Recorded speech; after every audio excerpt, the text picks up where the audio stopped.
All right, Tony. So where are you joining us from today? Well, I'm in Lakehead, Montana. I was trying to ride my chopper to New York, and I broke down here. So here I am zooming with y'all. No, are you serious? Yeah, I got caught in snow and rain yesterday too. You're for real? No, I'm for real. I actually broke down yesterday and was stuck in the rain and snow. Oh no. Well, hey, Montana's a pretty cool place to be stuck. Oh, it's beautiful. I love it. It's nice, nice clean air, great scenery. I couldn't ask for a better place. Yeah, I mean, I think it's the least populated state, so I'm sure you waited a while for some help, huh? Yeah, something like that. Hey everybody, welcome back to No More Ink, the ultimate deep dive into the contestants of Ink Master, who also happen to be some of the best artists in the game. Today I'm joined by none other than Tony Medellin. Let's start at the beginning to where your journey on Ink Master started. And I know before you even competed, I met you in Reno because of Angels. Yes, yeah. I competed on Angels, and I honestly had no idea what I was doing or what I was getting involved in. And then as soon as I saw all y'all walk up, I was like, God damn it, what the did I sign up for? I was like, I can't do this, And then luckily I just kind of had a little bit of faith and, kept chugging, and I got through the Angels and then earned my way into the house. And then, I did season 11, and then here I am again. So after season 11, you took the title. How did it feel this time around when you got that call to come back? I mean, you have a title to uphold that probably was, a lot of pressure, a big wager. It was a little nerve-wracking because it's like, I got a win under my belt. Do I want to sacrifice it? I'm like, I could still go out like a king, but then I'm like, that's not who I am. I'm either, all or nothing. I'm from a gambling town, So this time I put it on red. This time I had to put it on black. It's, you gotta pay to play. I'm gonna tell you, Reno, Nevada is one of my favorite cities. And I knew it immediately because they had taxidermy in the airport. I'm like, what state in the US still has taxidermy in the airport? I knew I was in love from the second we landed. Sometimes I say Reno is where the American dream goes to die, but in a good way somehow. I mean that like nicely. Hey, everyone says that. And people also say Reno's so close to hell you can see sparks. Yeah, it's sort of like Las Vegas unhinged. Like if Las Vegas was a town that had like a militia and no real set of laws or rules. But then again, I spent like a week in the Golden Nugget, so it was like a time warp. Hey, you know what? You found out everything you needed to know. So after you got the call, it was a big wager and you said it and decided to come back. What did you do to prepare? Was it like mental preparation? Did you go through and sort of revisit some styles that you would have trouble with? I just revisited some styles. I try to get my technique down and, make sure my supplies were good. But more importantly, just get my head right, because it's really a mind game at the end of the day. Everyone's a good tattooer, but if your mind isn't strong that day, you're not going to produce your best tattoo. So it was more just like a style, but I had to have the mental to back it up and the confidence. Definitely. I mean, I remember, you guys came in on the Match the Master challenge and you came in swinging, Tony. You seemingly on the outside came in strong. If you want to join the League of Winners, you must prove that you can match or even beat their skills. Damn. Wow. I remember that day you came out with this bold, badass tattoo and you had time to chill. You were visiting people, but looks can be deceiving. So what was going on the inside? You know what? The same as the outside. That was my house that day. So okay. I had to let them know that they were eating at my table. All right. Okay. Good answer. What do you think your favorite challenge was this time around? The welding challenge, baby. That's what I like to do. Working with metal. Like everyone has their own art form. You got oil painters, acrylic painters, and all are equally as hard, but I gravitate towards that one. So that one was just, I felt like I was at home in my shop just doing my thing. Man, you guys crushed that challenge. I can't believe you got that robot done in 4 hours. That was crazy. Yeah, I'm still trying to figure out how I did that. Flash challenges are cool though, right? I feel like it breeds so much creativity thinking outside of the box like that. It seemed like you were really MVP. So did you ever think welding was going to be part of an Ink Master challenge? And do you think it was specifically your experience that led your team into that victory? I want to say that I never thought they would do something like that, but it is also Ink Master, and they try to tackle every little bit of creativity out of you, whether it's cups, Post-it notes. I was like, it was just a matter of time before this challenge. And I remember this challenge from your season, so I was like, damn, that would be so fun. Finally a challenge that I would love to do. And then boom, I walked in and saw those welders. I was like, I know these tools. I know how to work with the metal. I do this all the time, so this was like the one time for me to shine and help my team, pull my weight. Yeah, so were you like team captain that day? Oh, I was, I voted myself team captain. I was like, I'm taking the lead on this one. I know too, coming into this competition, it was obvious on your face, Tony. We looked at you and we knew you were dreading this thing because this was your first portrait in general, not even black and gray portrait. Usually people start with a black and gray portrait before they even attempt a color portrait.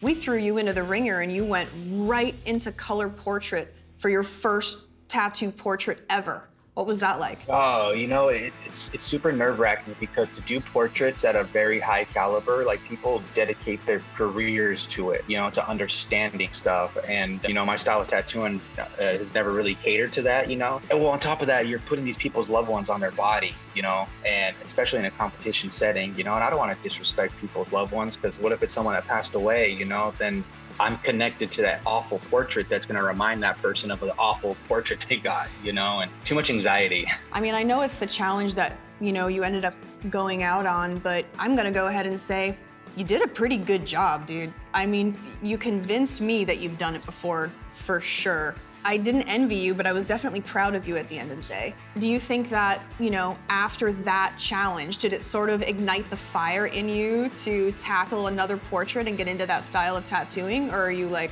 hell no, one and done? I'm definitely gonna try another portrait, probably not color, but some black and gray. I learned a lot about the light sourcing and how to approach it and a lot of the structure. So I'd like to give it a chance under not a competition setting and really feather those gray washes in because I'm used to just dipping, and going for it. But I know with portraits, you cannot do that. No, I mean, there are people that spend literally their entire career trying to get all of those subtleties of portraits in, and they focus their entire professional life on trying to nail it. Yeah, I'm happy with it. I'm not happy that I went home, but I'm happy that the dude has a tattoo that still looks good.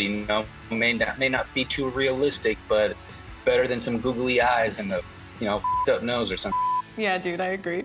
So what are your thoughts in general on basically jury of peers, where, these contestants that you are competing against, sometimes, viciously at times, sometimes sincerely, they have to come together and openly discuss the artists that did the worst of the day? Was that strange for you that these people that you've gotten close to that are your friends at this point, put you in the bottom? I think it's great, because it forces people to see the truth. You got to put your alliance aside. You got to put your views aside and you got to judge the tattoo. And that's why I forced Ant and DJ, they didn't want to vote me down, but I looked at them. I was like, you know what you got to do and you're going to do it because everyone else worked their ass off and met the challenge. I'm not staying if I didn't hit the challenge, so you guys need to put me in the bottom and I'll fight my way back up if I have to, or I'll deal with the consequences. But I think jury of peers is great, plus it throws a little sass into the game. At this point, portrait day, it was a killer. You ended up leaving the competition. What was going on in your mind basically through all of this? You know what, I know I didn't keep going into competition, but I'm also happy with how things turned out. The way I see it is I graduated high school Ink Master and I went to college Ink Master. And from there, they had to tell me, okay, well, now you're playing with the big dogs. So we're doing big dog tattoos and, we're going to rip them apart. And I'm glad I did it. If I didn't get, the boot, I probably wouldn't want to keep trying to get good at that style or want to attempt it. So I think there's a push and pull in life. You got to lose, you got to win, you got to love, you got to hate, you got to hurt. It's part of the game. Dude, I always say, like, you learn your greatest lessons in life not from your victories, but from your losses, always. Every time, dude. Yes, exactly. Well, I'm glad that you're gonna be practicing portrait tattoos. How do you feel about ever coming back to Ink Master? Is that a possibility you would consider in the future? You know, I probably wouldn't go back, but I also said that last time and boom, here I was. So you never know. It never leaves you. It's always in you now. So Tony, looking forward, you've been tattooing for a long time, right? Over 20 years. I did my first tattoo, I believe in 2003 or 4, so I think I'm almost 20 years into the game. You have been tattooing for double the amount of time that I have, and I know in just the 10 years that I've been in the game, everything is changing. Everything is changing. Technology is changing, equipment is changing, resources are changing. The people that are becoming tattooers, it's changing. Our industry is evolving and it's becoming something so big and so huge. How do you think Ink Master is going to change the future of tattooing and of our industry? I think change is inevitable, and I think Ink Master is great for the industry. It allows people to see better tattoos. They get to understand what we do and how we go about the process. And I think it's better all around to just educate the public and let them learn what a good tattoo is or what kind of tattoo they want before they go into a tattoo shop, So I think it's great. So Tony, I have one more question for you. What are you hoping to accomplish in the future, and what do you think your biggest dream is? In the future, I want to do the most perfect portrait tattoo first and foremost, and I'm gonna send it to you and be like, Ryan, what do you think? You do a Ryan Ashley portrait. I'm a tattooer. I'm living the dream, I have a great life. I work very hard. I have great people around me. Like, I don't need anything else. I love where I'm at, Some people will be like, dude, you're gonna want this, and that, but I tattoo for a living, I have the greatest job on earth. I wake up in a dream every day, so I'm happy with where I'm at. Maybe start a couple business ventures down the road so I can retire, because tattooers don't really retire. But other than that, I'm extremely content. I'm happy. I love the people in my life. I'm living my dream right now. I mean, it sounds to me like that's the most literal definition of success, is knowing you're living the dream while you're living it. That's dope, Tony. Absolutely. Thank you, dude. I'm so glad we got to catch up. We're missing you here in the studio. If you can find anyone in Montana to help you, get your motorcycle out here and we'll see you soon. Right on. It was good seeing you, Ryan. All right, guys. Thanks for joining us today. And don't forget to keep checking out the Ink Master YouTube for everything Ink Master.